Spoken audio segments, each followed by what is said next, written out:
think I know just the place.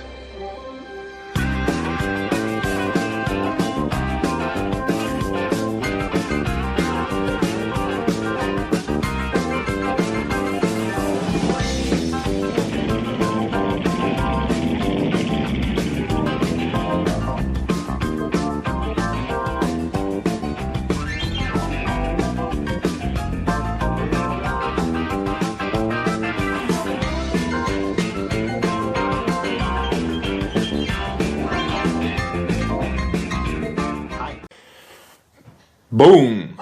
All right, what up? We're back. We're always back.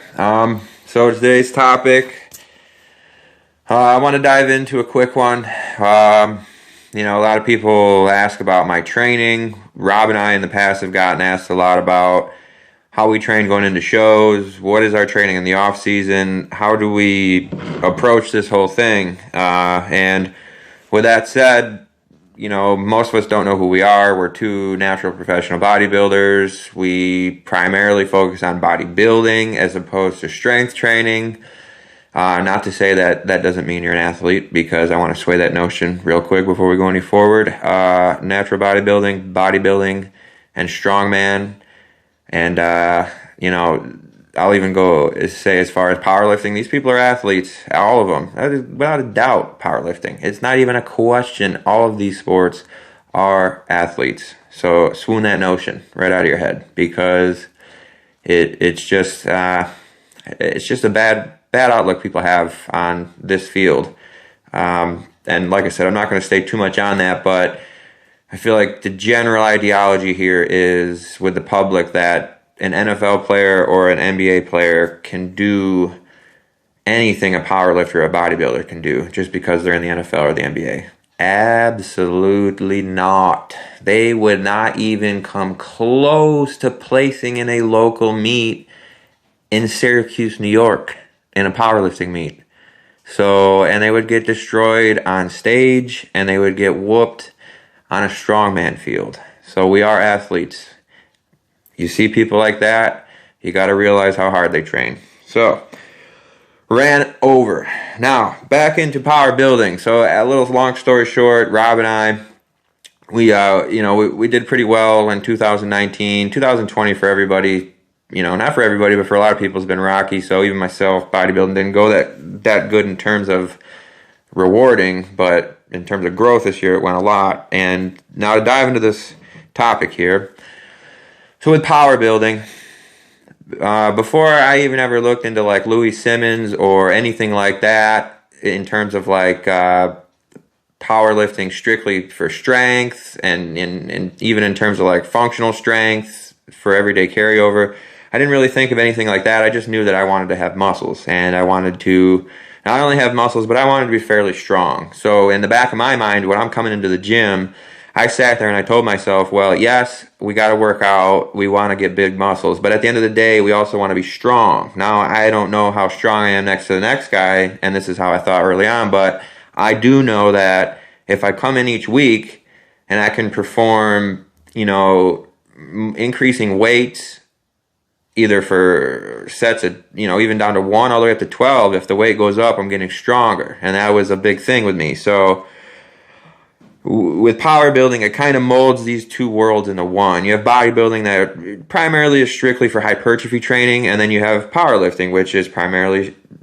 done to utilize the strength avenue. And that can be even, with powerlifting, it could be leverages and placing yourself in a good lever position, so you are anatomically at an advantage.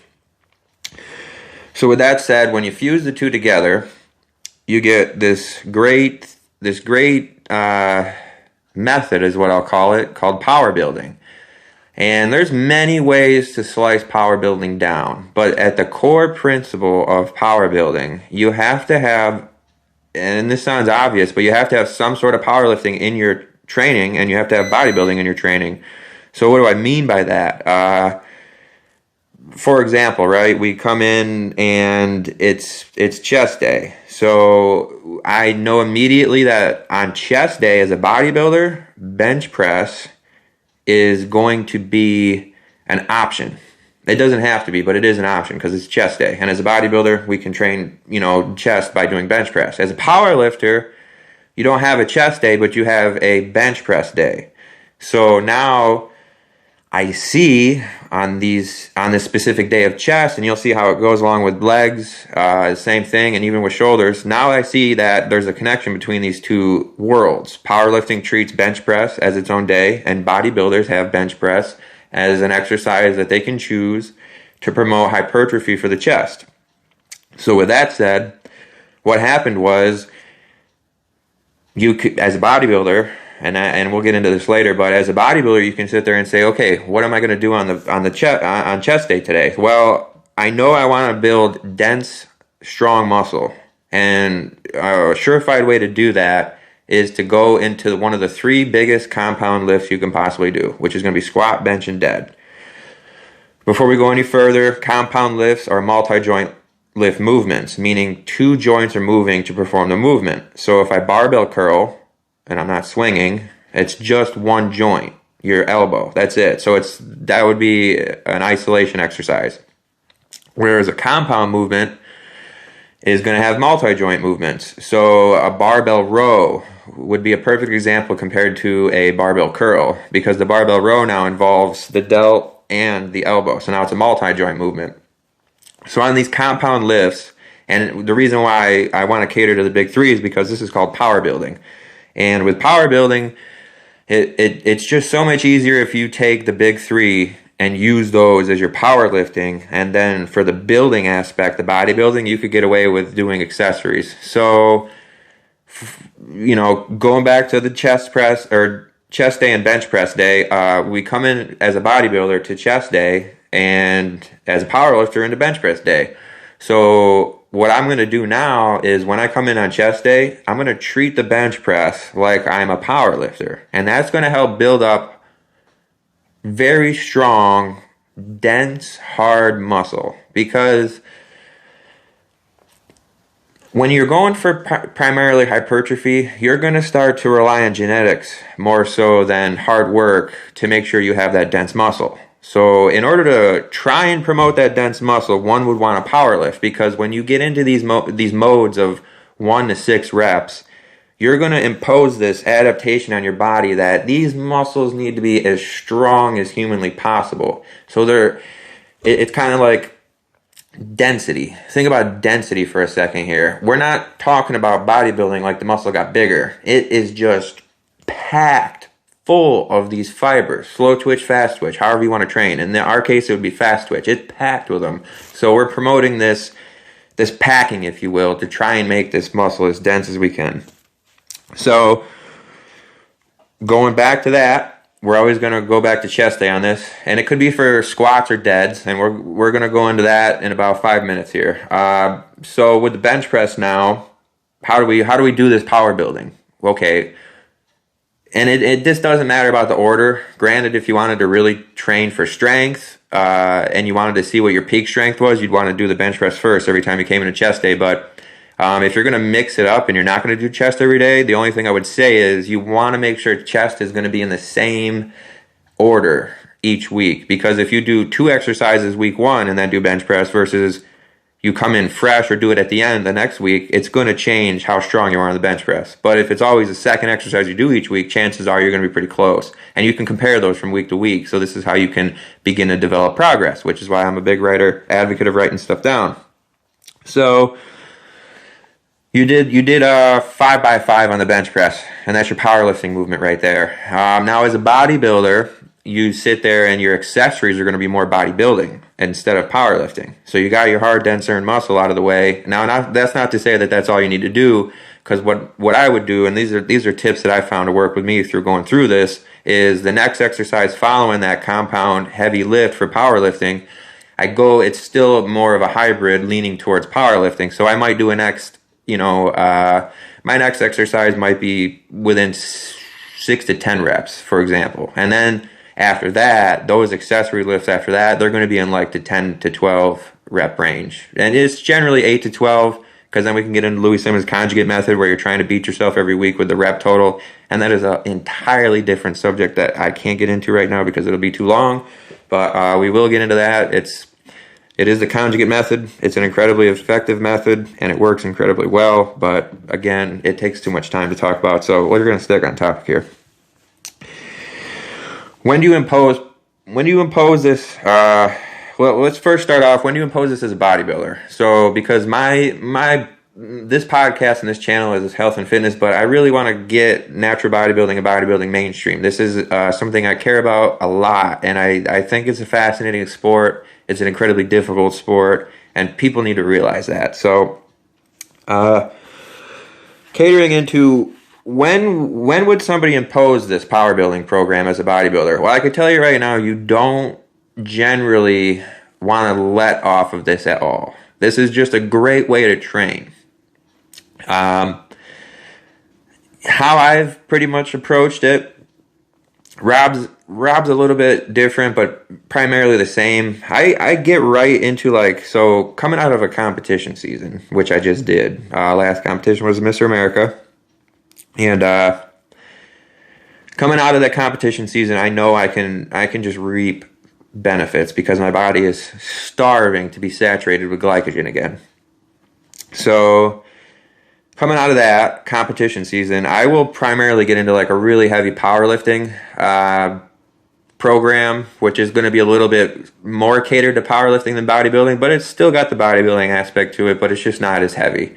Then you get maybe I'd say 4 weeks out of that, unless you were going to do a show or some meet or something after your competition season, which I do. And this is why I think it works so well. I keep myself competitive with the powerlifting meets, and in the off season, I chase these numbers.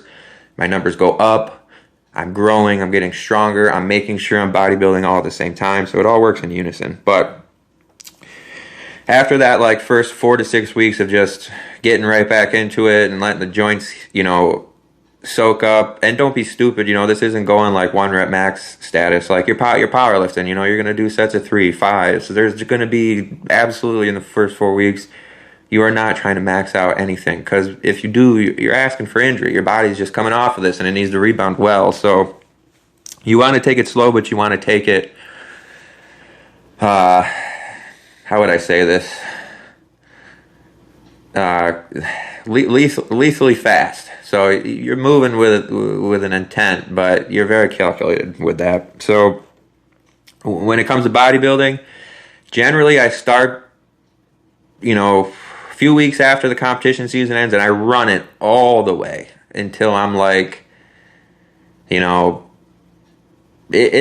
do compound heavy lift pretty close to the show. So right up until peak week, my compound lifts will be fairly heavy, but and this is the same principle as before, so it is more matriculated towards powerlifting in the first few weeks, but it still has bodybuilding. Towards the end, it's mostly bodybuilding. So the last maybe 6 to 8 weeks, it's mostly bodybuilding, but you still have these powerlifting movements in there. And I'll tell you why, because one of the things I notice is when guys let off the gas going into a show, they start to lose that hard-earned muscle. So if you can still maintain somewhat of your peak strength in the off season, and you can see this is something you write down. So let's just say 6 months into the off season, you bench 300, and then 2 weeks out from a show, you bench 280. You've done a pretty good job at maintaining your muscle if you had a pretty good cut and you've made considerable changes. So that's a good measure right there. You've now measured how much you've gone down, and then now you could sit there and say, well, the next time I do it, I want to be at 310 and only go down to 295. So that's a 15-pound loss instead of 20-pound loss going into your show. And that's how you know you're closer to your perfection. In terms of the average Joe, when to implement power building, it really depends on your goals, but I would run with this year round. It is a great way to train, and it's gonna make you feel strong, and it's gonna make you look good. It's the best of both worlds. There's just no getting around it. I could get into why strictly powerlifting as a beginner is probably not the best idea, but it still works. But power building is just phenomenal. So year round for an average Joe, it just depends on the goals at this point. What are you trying to do, and what do you just want? Big chest, or everything just comes down to your goals. But it's a great thing. Okay, so going into like a sample power building program here. I'll just break it down for you guys real quick. I just wrote a quick one up. So, for example, and this is just like a quick 5-day split. Day 1, you could do chest and back. Your power building movement that day is going to be your chest, your bench press, and maybe it could be your dumbbell press, flat, incline. In terms of if you wanted to try and keep a little power building on the back day aspect of it, because this is a true back day and not a posterior chain with a deadlift, but this is a back day, you could do some decently heavy rows and then work your way down to some bodybuilding accessories. I like to superset a lot, chest and back, so that's why I got them on the same day. Then the day after that, you could do legs, and this would be a quad focus day, so you're going to be squatting on this day, and then that would be your big power lift movement of the day. You get that out of the way, and then your accessories would be more geared towards bodybuilding. Day 3 could be delts, overhead press, could easily be your power building movement. Arms, a lot of people are like, oh, arms. A lot of people have noticed the strict curl has been getting very popular nowadays, and I've actually broken the New York Straight drug tested record at 98 kilos. I did it 2 times in here, but due to COVID, I haven't had a meet to go to. And that's going to change soon. So on that note, your powerlifting movements on that day, you have choices with triceps. You can do close grip bench. In this routine, you should be pretty much recovered at this point. Close grip bench, you could do some dips, heavy dips with chains or weights, and then your strict curls. Dumbbell curls too, hammer would be a good way to do power building on that. I love to do some cheated hammer curls if you do it right. And then follow up with the last day you could do is hamstring focus, posterior chain leg day. So this would be your deadlift day. You'd come in, you'd have a powerlifting geared-esque set and rep for your deadlift, and then primarily the rest of the workout would be more of a bodybuilding, hypertrophy phase, and it's going to be good. Now, I want to get into 2 things real quick. Number 1, people are going to look at this and say, that's how you're going to wind up like Ronnie Coleman. And I'm going to look at those people and say, walk the walk and talk the talk, okay? That man busted his ass so hard and for so long that, a lot of people give it a bad rap for how he trained. It has nothing to do with how that man trained. He had injuries coming into that from his back prior to weightlifting, bad injuries. Genetically predispositioned, probably not to be weightlifting that heavy of a load for that long. His joints just clearly were not able to, over time, were not able to maintain their health.